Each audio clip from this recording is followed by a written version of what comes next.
Projeção cartográfica. Opa, tudo bom? Adenilson Giovannini por aqui. E seja muito bem-vindo a mais essa aula do curso grátis de cartografia. E nessa aula eu vou falar a respeito dos diferentes tipos de projeções.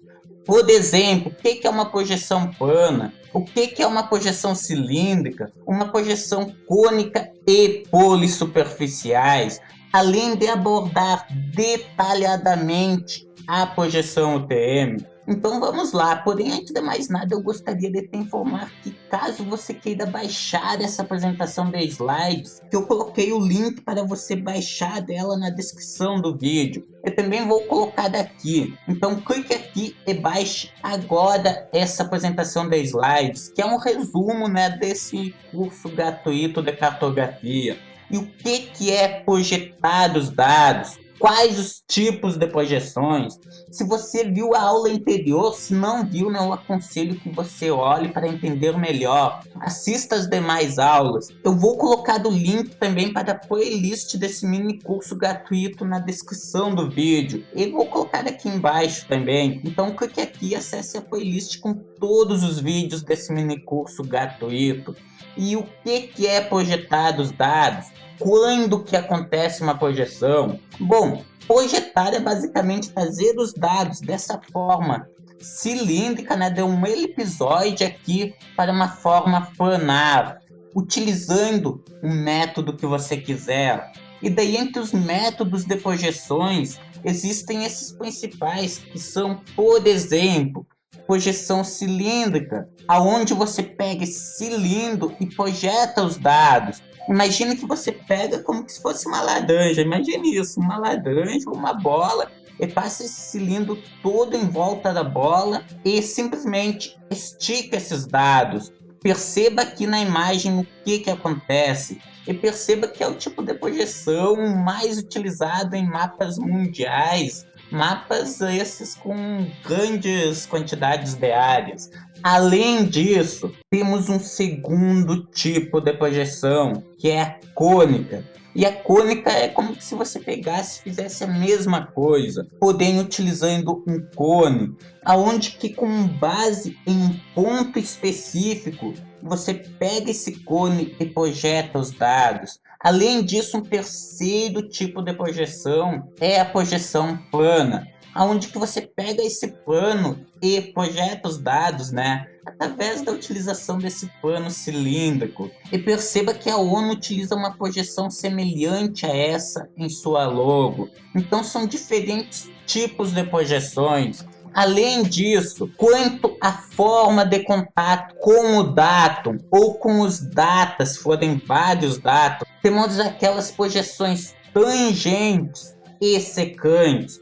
Tangentes tocam em apenas um ponto no datum.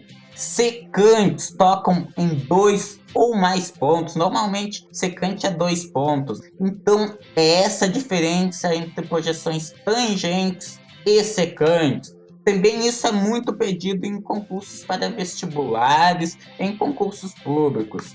E além disso, quanto às propriedades que são preservadas, as projeções se classificam em 4 tipos. Tem aquelas projeções equidistantes. Estas projeções não apresentam deformação em algumas linhas particulares. Elas preservam algumas linhas particulares. E temos as projeções conformes, que não deformam ângulos ali no entorno de um ponto específico. E com isso elas não deformam pequenas regiões. Ou seja, uma projeção conforme é uma projeção muito interessante mesmo. Um terceiro tipo de projeção são as equivalentes, que são aquelas projeções que não deformam áreas. E perceba que esse tipo de projeção é ótimo para ser utilizado no cálculo de áreas, quando que você quer projetar esses dados para descobrir qual que é a área. E o último tipo de projeção é a afilática, que não preserva nenhuma das propriedades, ou seja, não preserva áreas, não preserva ângulos e não preserva linhas particulares. É aquela projeção que não preserva nada, que que deforma ângulos, áreas e linhas. E daí nós começamos a ver as principais projeções e por que elas são utilizadas. Por exemplo, no geoprocessamento, no tratamento de dados geoespaciais, conhecendo essas características das projeções, conforme o trabalho que vai ser realizado, você escolherá uma projeção específica. Ou seja, por exemplo, você quer fazer um levantamento para o cálculo de áreas, logo deve ser escolhida uma projeção equivalente, uma vez que a utilização de uma projeção não indicada de forma de 20 a 30% as áreas. Perceba isso. É por isso que você tem que utilizar projeções equivalentes, no caso de cálculo de áreas. E além disso, quais que são as principais projeções existentes, Adenilson? E daí aqui tem a classificação, aplicações e características. Eu não vou entrar a fundo nisso. Vou disponibilizar os slides para que vocês baixem. E caso você queira, você poderá estudar melhor essa tabelinha. No Brasil, a projeção de longe mais utilizada é a UTM. E isso porque se você respeitar os limites dos fusos UTM, te dá uma distorção máxima de 0,5% das áreas. Isso mesmo. E ela também preserva muito bem os ângulos. Ou seja, é uma projeção muito boa, é que é mais aplicável no dia a dia. Além disso, outras projeções também muito utilizadas aqui no Brasil são a cônica conforme de Lambert, cônica equivalente de Albers e policônica, que estão entre as mais utilizadas. E vamos ver então a projeção UTM. E a projeção UTM ela possui um conjunto de características que quase nenhuma outra projeção possui. Ela é conforme, logo ela preserva ângulos e ela não deforma pequenas regiões, sendo quase equivalente. Como eu disse, ela deforma menos de 0,5% da área. Perceba isso, que é por isso que ela é muito utilizada. E a projeção UTM ela é realizada com a utilização desse cilindro em projeção secante, onde que vai se pegando diferentes ângulos e cortando como que se fosse a Terra em 60 porções de 6 graus, onde que teremos o meridiano central e 3 graus para cada lado. E como eu disse, cada fuso vai possuir um meridiano central e a simbologia está para leste, oeste e para norte-sul. Perceba isso, leste, oeste e norte-sul. E varia de 0 a 10 milhões para norte-sul e de 0 a 500 mil metros, no caso, para leste-oeste. Sempre em relação ao meridiano central, ou seja, 10 mil para norte, 10 mil para sul, 500 mil para leste, 500 mil para oeste. Perceba isso. E além disso, preste muita atenção ao que eu vou te dizer agora, para que as características da projeção UTM sejam preservadas. Você não pode obter dados muito além do limite do fuso, e cada fuso deve ser representado separadamente. E temos aqui uma figura com as diferentes zonas UTM, aonde que no Brasil nós vamos ter essas zonas entre 18 e 25 que cortam o espaço nacional. Aqui tem uma outra figura mostrando a mesma coisa, aonde que eu mostro aqui, por exemplo, ó, cuide isso, aqui está a linha do Equador, ou seja, existe uma porção a norte aqui da linha do Equador e uma porção a sul, até mais ou menos uns 31 graus aqui. E temos o tal do fator K da projeção UTM. Isso mesmo, esse fator K que ele ferra e faz muito profissional ficar de cabelo em pé. E o que é esse fator K? Então vamos entender. Imagina o seguinte, que você pegou esse cilindro em posição secante. Isso significa que, eu pensava o que, primeiramente? Que ele pegaria e simplesmente esticaria esses dados, mas não, ele é mais inteligente. Ele pega e faz isso aqui, ele pega todos esses dados aqui e parte destes dados ele estica para cima e outra parte ele estica aqui para baixo, trazendo tudo para o pano.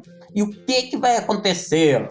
Os dados que estiverem aqui vão ser comprimidos e os que estiverem aqui vão ser esticados, e aqui também, né?